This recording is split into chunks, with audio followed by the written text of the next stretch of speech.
The rotator cuff muscles are among the most commonly injured.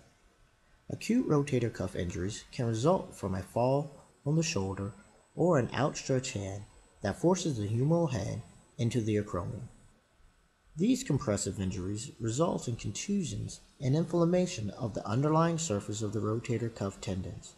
Conversely, falling on the top of the shoulder and driving the humeral head downward, contraction and tear the supraspinatus near the myotendon junction.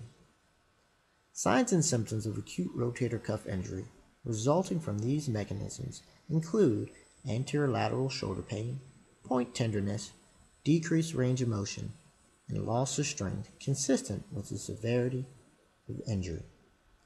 Pain may also radiate down the lateral arm but usually stops at mid-humerus. Pain is often increased at night while the patient is lying on the affected side.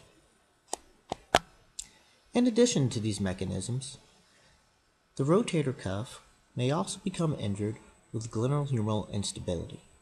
In cases of glenohumeral instability, the increased demands on the rotator cuff as a glenohumeral stabilizer make it susceptible to chronic strains and inflammatory conditions.